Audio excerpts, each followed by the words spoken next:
সব আছে, সব আছে। কলা আছে, কলা, কলা। ওসব বুলি রেখে দাও, ধোঁকাবাজি কথা রেখে দাও। বাংলার মানুষ জানে উচিত শিক্ষা তোমার দিয়ে দেবে, আমার দাদা পীর দেবে, আমার 5 হুজুর কিবলা দিয়ে দেবে। দেবে কি না দেবে ইনশাল্লাহ দেখে রেখে দেবেন আপনারা। জিনিসগুলো আপনার মাথায় রাখবেন, যে জিনিসগুলো বলছি মাথায় রাখবেন। সময় এলে আরও ওষুধ দেবো। ভাঁড় ভেঙে দে, কি ভাবছে? মাথায় উঠে বেড়াচ্ছে, ভাঁড় ভেঙে দেবে? কার ভাঁড় ভাঙবে? হচ্ছে কোথাকারে 18 নম্বর পীরজাদা সাহেব, তুমি হচ্ছে 18 নম্বর পীরজাদা সাহেব, তুমি ভাঁড় ভেঙে দেবে? তোমার ভাঁড় এমন ভাঙবো মরণের আগে অবধি তুমি ভুলবে না। একটা ওষুধ দিচ্ছি আমি, আপনারা জানেন, ফেরাদ হাকিমকে দিচ্ছি ওষুধটা। কাফেরকে কাফের বলেছি, কুফুরি কাজ করে তাদের কাফের। কোন আলেমের খায় মজান নেই, আমার দলিল কাটতে পারে। ভাঁড় ভেঙে দেবে পীরজাদা সাহেব। তোমার একটা ওষুধ আছে আমার কাছে, কঠিন ওষুধ আছে, প্রমাণ দিয়ে ওষুধ করে দেবো। এখনো তুমি সমঝোতা হয়ে চলো, 5 মিলে চলো, বুঝি হয়ে চলো, আল ফাল কথাবার্তা বলবে না। আমার মুখে কি আছে তুমি জানো।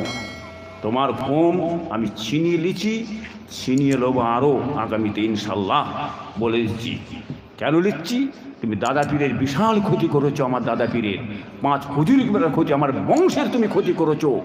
হ্যাঁ, সিলসিলার মুরিদ মুতাকিদিন আমাদের ভক্তবৃন্দদের ক্ষতি তুমি করেছো। অন্য তোমার দ্বারা পাল্লায় পড়ে আজকে ওই নেতা নেত্রীর টানাও শেষ হয়ে গেছে, সেটাও বলে দিচ্ছি আমি। কি হোক ভাইজান, ভাইপো আমার এসে গেছে, আমি এগোচ্ছি না। জনাব আল্লামা পীর নুরুদ্দিন সিদ্দিকী বিশ্বাস কিবলা আমার ছোট ভাইজান, তেনার বড় সাহেবজাদা জনাব আল্লামা পীরজাদা মেহরাব সিদ্দিকী আমার ভাইপো আজ নিশ্চিত করবেন। মাসাল্লাহ, আমি আর লম্বা চড়ক করছি ভাইজান। যাই হোক, মাসাল্লাহ, সব দরবারে যাবেন, সব পীরের দরবারে যাবেন। আপনার বাপের বাড়ি, আপনার পীরের বাড়ি, আপনার ভাইয়ের বাড়ি, এই মনোভাব নিয়ে দরবারে যাবেন। মাসাল্লাহ, আপনারা ঘরে আবু জেহেল মার্কার লোক এই দুনিয়ায় আছে না নেই? হ্যাঁ, বহুত আছে, ভুলে যাবেন না।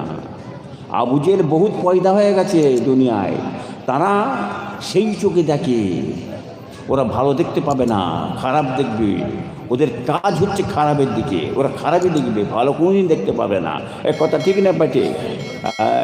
ভালো করতে পারবে না সারা জীবনভর কোনোদিন, তারা নোংরালেই চলবে সবসময়, এটা খোদাই গজব। ঠিক না বেটে? হ্যাঁ বাবাজি মেয়েরা দোস্তরাম, আবু জেহেল কি করলো? একটা মানুষকে, গরিব অসহায় মানুষকে কাজে লাগালো। কাজে লেগিয়ে সারাদিন মেহনত কর, সারাদিন কাজ কাম করছে। এই ছেলেটা, এই মানুষটা, এই গরিব মানুষটা সারাদিন মেহনত করে, পরিশ্রম করে, বা এরা দোষা টাকা নিয়ে কী করেন, গম কিনে নেয়, আটা কিনে নিয়েছে। সন্ধ্যের পরে রাতের বেলায় রুটি আটা তৈরি করে, রুটি করে বাচ্চারা খায়, ছেলেপুলে বাল বাচ্চা নিয়ে খায়। সারাদিন শুকিয়ে থাকে, সন্ধ্যের পরে এরা খায়। আবু জেহেল করলো কি, এই মানুষটাকে কাজে লাগালো, কাজে লেগেছে, সারাদিন খাটাচ্ছে, পরিশ্রম করে ঘাম ছুটিয়ে ফেলছে। 4টে বেজে গেল, ভাইজান আমার মেহনতের পয়সাটা দেন, মজুরি দেন, যাও চলে যাও, পয়সা হবে না। কি বুঝছেন? মাথায় যেচ্ছে কি বলছি কথাটা? মেহনত করে পরিশ্রম করে পয়সা দিতে নেই। আমার রাসূলুল্লাহ বললেন কি, যে মানুষটাকে তোমরা খাটাবে, পরিশ্রম করবে, ঘামটা শুকনোর আগে পয়সাটা দিয়ে দেবে। এ কথা ঠিক না বেটি গো? হ্যাঁ, আর এই খেটিয়ে কী করছে, মেহনত পরিশ্রম করে, পয়সা হবে না, বেরিয়ে যাও, চলে যাও। এই মানুষটা বলে, আবু জেহেল দেখো বাবা, আমার বাড়িতে 4টে 5টা ছেলেগুলো বিয়ে বাল বাচ্চা আছে, সারাদিন মেহনত করে পরিশ্রম করে, হ্যাঁ, আমি আটা কিনে দিয়ে যাই, আমার বাচ্চারা সারাদিন শুকিয়ে থাকে, সন্ধ্যের পরে রুটি করে আমার বাচ্চারা খায়। আমি যখন খালি হাতে বাড়ি যাব, আমার বাচ্চারা ছুটে এসে খাবার জন্য আসবে, খাদ্য যখন পাবে না আমাকে জড়িয়ে ধরে কাঁদবে, আমার কলজে ফেটে যাবে। আবু জেহেল তুমি পয়সা দাও, বেরিয়ে যাও, দূর হয়ে যাও, পয়সা হবে না। এটা ন্যায় না অন্যায়? জোরে বলেন, খোদার দিকে চেয়ে বলো ন্যায় না অন্যায়? তাই এই অন্যায়ের প্রতিবাদ করাটার নাম কি রাজনীতি? ওই মূর্খগুলোকে কে বুঝাবে? ওই মূর্খগুলোকে কে বুঝাবে? হ্যাঁ, ন্যায় কথাটার নামই হচ্ছে রাজনীতি। রসুল্লাহ রাজনীতি করে গেছেন, ঢোকাও মাথায় বোঝো বালতারে। প্রতিবাদের নামই হচ্ছে রাজনীতি। এই মানুষটা রাস্তা দিয়ে হেঁটে হেঁটে বেরিয়ে চলে আসছেন কাঁদতে কাঁদতে। আমার আপনার নবী নূর নবী হযরতে মুহাম্মদ রাসূলুল্লাহ সাল্লাল্লাহু আলাইহি সাল্লাম রাস্তার গায়ে দাঁড়িয়ে আছেন। কি দেখতে লেগেছে? একটি অসহায় মানুষ আসছে, কাঁদতে কাঁদতে আসছে। আমার রাসূলুল্লাহ কি করলেন? কারো দুঃখ কষ্ট দেখে নবী আমার থাকতে পারেন না। নবী আমার এক পা দু পা করে এগিয়ে যেয়ে বলেন, ও বাবা ছেলে, কি হয়েছে বাবা, কি হয়েছে বাবা, কেন কাঁদছো, কে কি বলেছে আমাকে খুলে বলো। আমি নবী মুহাম্মদ সাল্লাল্লাহু আলাইহি ওয়াসাল্লাম তোমার দুঃখটাকে মোচন করে দেবো। জোরে হবে না? আরে জোরে হবে না? কি নবী আমার কিসের নবী? দয়ার। কিসের? কেন দয়ার নবী বলা হয়েছে জানেন? জীবনে কোনোদিন কোনো মানুষের, কি হিন্দু কি মুসলিম কি মেনেন কি ইহুদি কি বেদিন, কারো দুঃখ কষ্ট দেখে রাসূলুল্লাহ কিন্তু থাকতে পারতেন, ঝাঁপিয়ে পড়তেন। কি মেনেন? মানুষের সেবা করে গেছে, মুসলমান নয়। ভাবছেন কি? হ্যাঁ, মানুষের সেবা করো, মানুষকে ভালোবাসো, আল্লাহ তোমাকে ভালোবাসবে। তোমার কর্ম তুমি কি করবে দেখার দরকার নেই, যে যার কর্ম করে যায় সে ফল সেখানে পাবে। মানুষ যাবে, মানুষের সেবা করো। সমস্ত জাতির সেবা আমার রাসূলুল্লাহ করে গেছেন। প্রত্যেক মানুষের কর্তব্য হচ্ছে মানুষের সেবা করা, পাশে দাঁড়ানো। এটাই রাসূলুল্লাহ বললেন, তোমার আমি দুঃখ মোচন করে দেবো। কি হয়েছে বাবা? ইয়া রাসূলুল্লাহ, আপনার চাচা আবু জেহেল কি বলেছে? ইয়া রাসূলুল্লাহ, সারাদিন আমাকে খেটিয়েছে, পরিশ্রম করিয়েছে। আমি সারাদিন মেহনত পরিশ্রম করে যে পয়সাটা হয় গম আটা কিনে দিয়ে বাড়ি আমার বাচ্চারা খায়। আমাকে পয়সা না দিয়ে আপনার চাচা আবু জেহেল তাড়িয়ে দিয়েছে।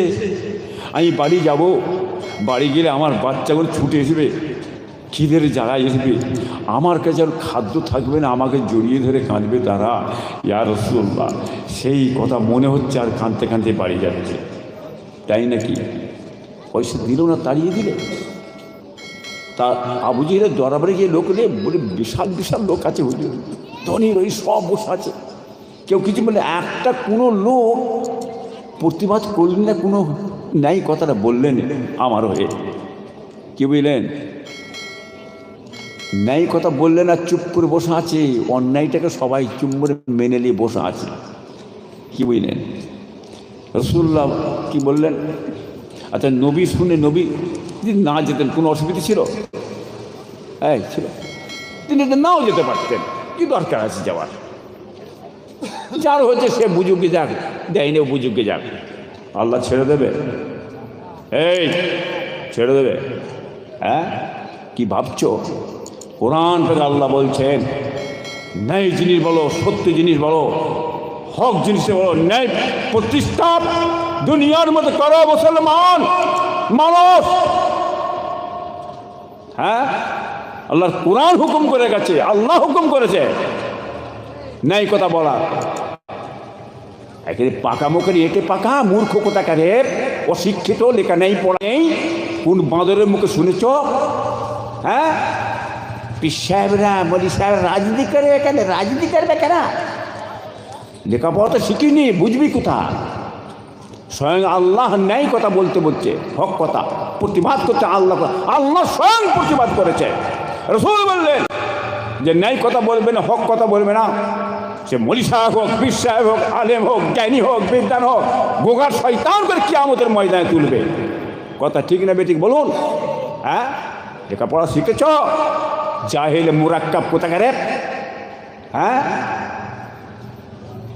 পৃথিবী তাহলে অন্ধকার হয়ে যাবে, শেষ হয়ে যায় মানুষ, ন্যায় জিনিস পাবে না। ন্যায় আর অন্যায় দুনিয়ায় থাকবে না বলুন? ন্যায় আর অন্যায় দুনিয়ায় থাকবে না? দুটো জিনিস থাকবে তো, হ্যাঁ? ন্যায় পথে একটা মানুষ চলবে, অন্যায় পথে একটা চলবে, তার সঙ্গে বোঝাপড়া। কি হবে তো নাকি? আবু জেহেল অন্যায় করে চলেছে, অন্যায় করেছে, আর রাসূল আমার ন্যায় কথা বলেছে, মানুষের পাশে দাঁড়িয়েছে, মানুষের অধিকারটাকে দিয়ে দিয়েছে। হ্যাঁ, হ্যাঁ কিনা বলুন? তাহলে রাসূলুল্লাহ তো নাও যেতে পারতেন, চুমরে বসে থাকতে পারতেন। নবী আমার বললেন কি, চলো আমি নবী মুহাম্মদ সাল্লাল্লাহু আলাইহি ওয়াসাল্লাম তোমাকে নিয়ে যাব। কেন আবু জেহেল পয়সা দেয়নি, তার জবাব দিতে হবে। রাসূলুল্লাহ যাচ্ছেন নিয়ে, আবু জেহেলের কাছে নিয়ে যাচ্ছেন, আর আবু জেহেলের দরবারে বসে আছে, লোকজন নিয়ে বসে আছে। আর রাসূলুল্লাহ বলছেন কি, এই আবু জেহেল, সারাদিন এই মানুষটাকে খাটিয়েছ, মেহনত করে পরিশ্রম করিয়ে পয়সা না দিয়ে তুমি তাড়িয়ে দিলে, এখনই পয়সা দাও, এখনই পয়সা দাও। এইটুকুন কথা বললেন।